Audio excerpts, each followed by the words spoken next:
I will present about the introduction of value chain analysis. Value chain analysis is a strategy analysis of an organization that uses value creating activities. This technique is important for comprehending the components of competitive advantage.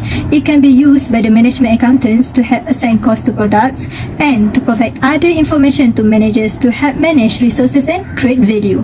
The value chain analysis can also be defined from the management accounting perspective that can be defined with two different types of key, which are within a company, which cover a variety of value-added stage, and the value-added stage from raw material to end user as a product is all of the stage will portray a different type of industry. Okay, this is an alternative way in defining the value chain analysis that relates to the internal and external value chain analysis. So, what is the purpose of value chain analysis? The primary purpose of value chain model is to understand how to get a competitive advantage. This is by looking at the production processes and figuring out how to deliver more value for the lower cost. The company needs to identify its competitive advantage to compete against the customers and survive in the industry for a longer period. The second one is to help the company to understand how it adds value to something through the process of creating the product or services. The company will be able to identify how it is able to sell the product or service with a price higher than the cost incurred, thus generating profit margin for the company. Besides, value chain analysis enables the company to examine all the internal activities of the company and the relationship between those activities and recognize which activities are more valuable. This is to identify if any of these activity or the company's output can be improved in respect to its times, cost, and effort in creating its value. Now, let's know where and when the value chain analysis is created. The basic value chain model was introduced by Michael Porter, a Harvard Business School professor, in his book in 1985. He discovered several key steps that are common to all value chain analysis and determined that there are primary and supporting activities. Porter's framework divides activity into two categories, which is main and secondary. The primary activities focus on taking the input, converting them into the output, and delivering the output to the customer. The support activities play an accessory role in primary activities. Why this technique is popularly adopted by corporations? The reason is a value chain analysis helps decision makers understand which activities are most valuable and which one could be optimized to give the business a competitive advantage. By doing that, the firm can optimize the main activities that contribute the highest cost of production and increase the margin of profits. Different companies use different ways to develop competitive advantage. Next, this analysis can help to ensure that each business activity you are involved in creates value for your customers. It highlights the processes that go into developing a great product or service that customers highly value. As a result, buyers are prepared to pay a premium that surpasses its expenses, resulting in a bigger profit. Lastly, value chain analysis also can help organizations to identify the company's strengths and weaknesses. The weaknesses and strengths are useful for the organization to identify external opportunities and also possible threats that will occur in the future. After all, industry value chain analysis can identify which firms are strongest and as well as the weakest one in each stage of the industry's value chain. Now I will pass to the next presenter, NURUL and FARHANAH. Thank you, Liyana. Next, I will proceed with the next part. There are some advantages of the technique value chain analysis. First is breaking down the product and service activities into smaller components in order to fully understand the associated costs and areas of differentiation. Therefore, we can simply identify those tasks where we can cut costs, optimize effort, remove waste, and boost profitability. Next, analyzing action also reveals the elements that are more valuable to the end user. Some of the activities that result from this could be as simple as negotiating raw material costs with suppliers, focusing on end user experience that are enhanced by new communication or customer service experiences, and identifying activities that are better served by outsourcing and those that are not core competencies, result in process improvements or are less expensive when performed by the external suppliers. Besides that, the value chain aids in the breakdown of all operations involved in the production of a good or service, as well as the identification of cost-cutting and differentiation opportunities. Value chains aid in the provision of relevant insights that can improve the end customer's experience. Furthermore, the firm will be able to compare its action to those of its competitors. They are able to focus on the customer perceived value of the products and services. There are some disadvantages of the technique of value change analysis. Value change analysis takes a significant amount of time and work. This is because some systems must be modified to accommodate the analysis. Besides that, data unavailability might be detrimental to the company. This is due to the fact that businesses require a wide range of information in order to analyze and build a strategic advantage. Changes in capital investment, cost structures, and market prices may not be easily available at the present. Failure resistance may make it harder to execute the value chain analysis technique. They are unfamiliar with the concept since they did not know how to apply it effectively and instead choose to employ the same strategic tools over and over again. Next, as there is no scientific technique employed in the conjunction with the activities, value change analysis technique is extremely difficult to establish the company's revenues, expenses, and the assets. It is not arranged in such a way that it can assist the business in readily identify all of the information required. Next, I will pass to Fakhira ILLISYA. Thank you NURUL FARHANAH for the answer and explanation at the previous question. Next, I proceed to process or step that involved in order to implement the technique. Value chain analysis has two different approaches with the cost advantage or differentiation advantage. Okay, firstly, cost advantage approach is used when organizations want to compete on cost and set out to become the low-cost producer in their industry. So there are 5 steps involved in this approach. The first step is defining primary and supporting activities. Primary activities are those that go directly into the creation of a product or the execution of service, including inbound logistics, operations, outbound logistics, marketing and sales and services. Next, secondary activities are broken down into a few activities including procurement, technological development, human resources and management, and infrastructure.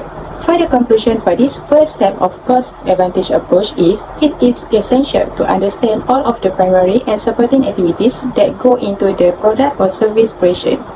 The second step is determine the importance of each value chain activity in overall product cost. Once the primary and support activities has been identified, the next step is to determine the value that each activity adds to the process along with cost involved.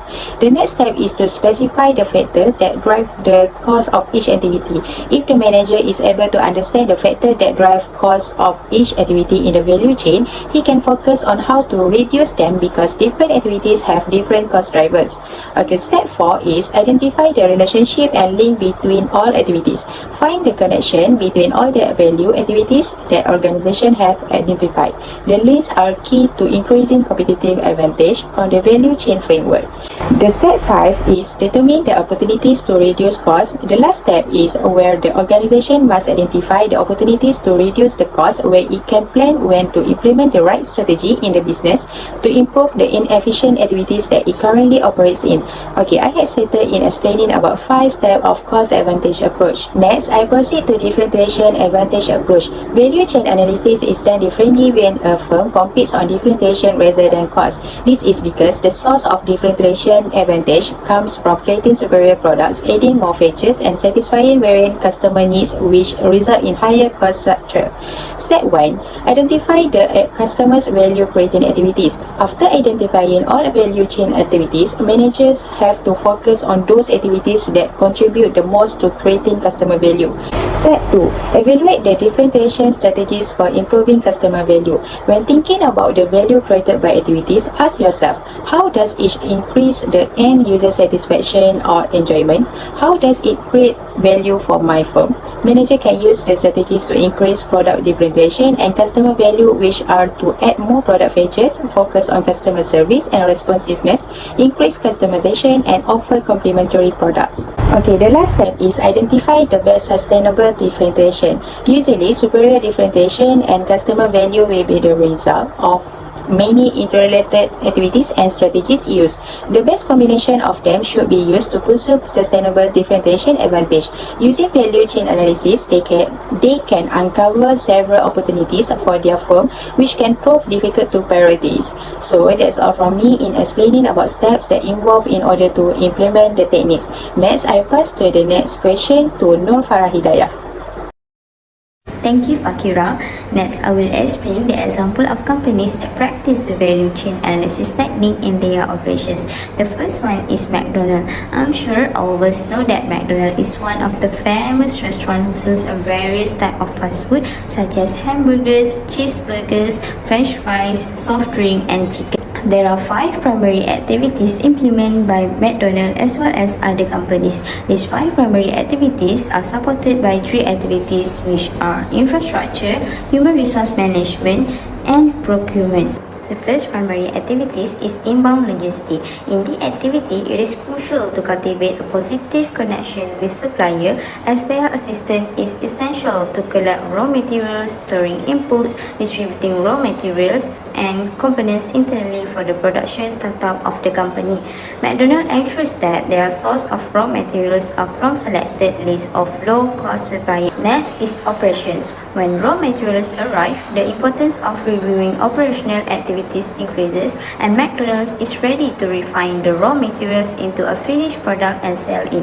Machining, processing, assembling, and testing are all examples of operations.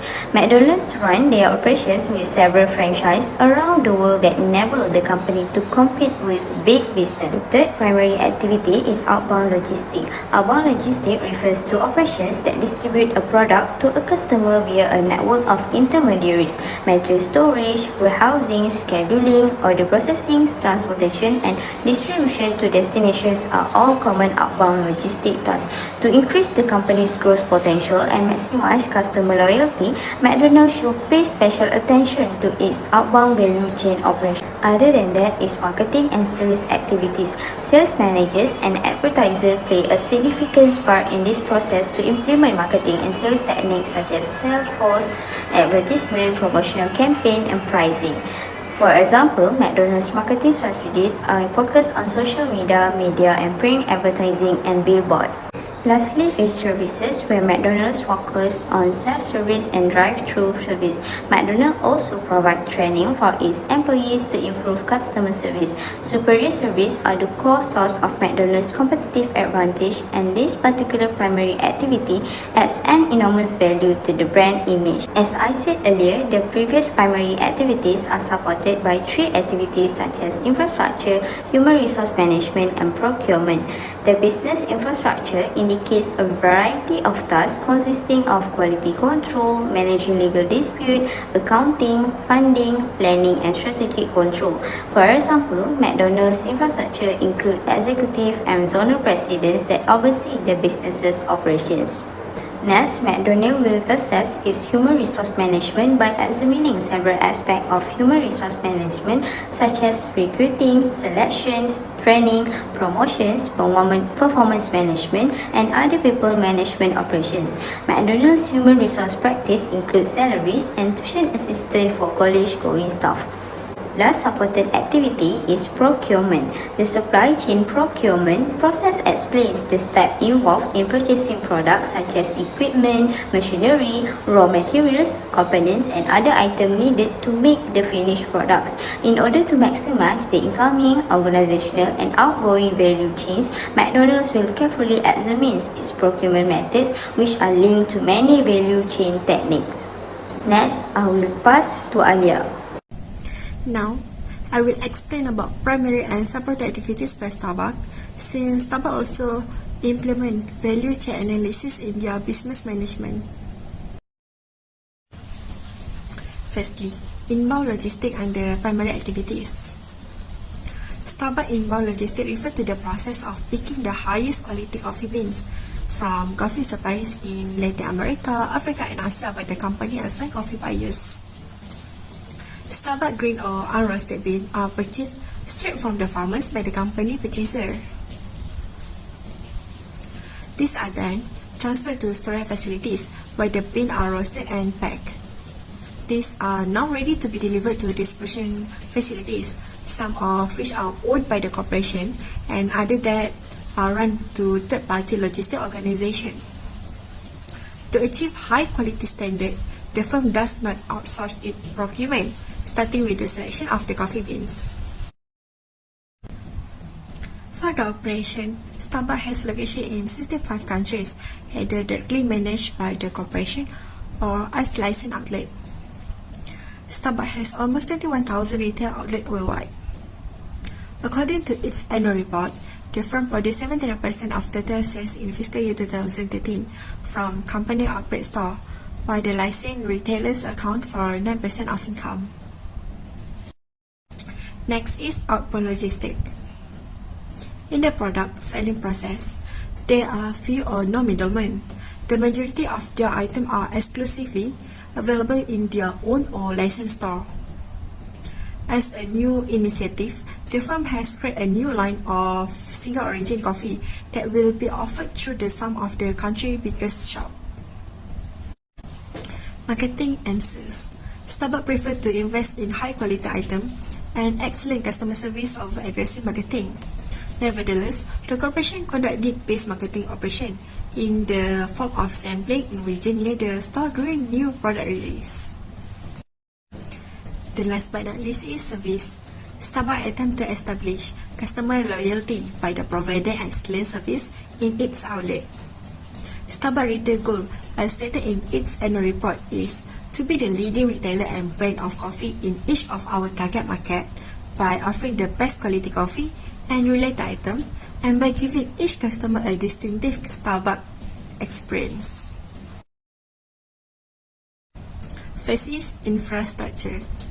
This comprises all departments such as management, finance, legal, and so on that are essential to keep the company's store running. Starbucks attractive locations are matched by the excellent customer service offered by the specialist team of professionals wearing a great apron. Second is human resource management. The company dedicated personnel is regarded as a critical factor in the company's success and expansion over the years. Starbucks employees are motivated by the attractive benefit and incentive. The organization is recognized for taking care of its employee, which may be the explanation for a low employee turnover rate, indicating good human resource management. Many training programs are offered to employees in the context of a work culture that maintains its employee engaged and efficient. The last one is procurement. This entails obtaining the raw material for the finished product.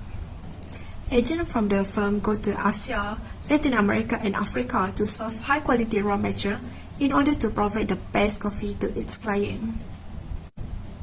The agent form a strategic relationship and collaboration with a supplier after doing a reconnaissance and communicating about the company criteria. High-quality standards are maintained by direct management of the firm, beginning with the selection of the fine raw material, which is, in the case of Starbucks, is the coffee beans. Next, I will pass to NURUL and FARHANAH. Thank you, Alia. Next, I will proceed with the next part. First is identify the primary operation. These main activities are crucial to ensure that the organization can create the value that exceeds the cost of carrying out the activity. Therefore, it can result in the larger profit. Next is customer feedback must be collected on a regular basis by the organization. By doing this, it shows that you very appreciate your customers' opinion. It can help you in determining whether your customers are satisfied with the product and services. And you can also identify which areas are for the improvement. Next is decide whether the company should try to focus on reducing costs or differentiation advantage. Reducing costs or increasing revenue can add to a company's net profit figure, but it may not improve the company's net profit margin. It is very important to the company to decide in order to achieve its goal to recognize which activities are the most valuable to the firm and which one could be improved to provide the competitive advantages. Next is identify each part of its production process. This can help companies determine where the best value lies with customers. and expand or improve said value, resulting in cost savings or enhance the production. Thank you so much. That's all from our group for the topic value change analysis. Have a nice day, everyone.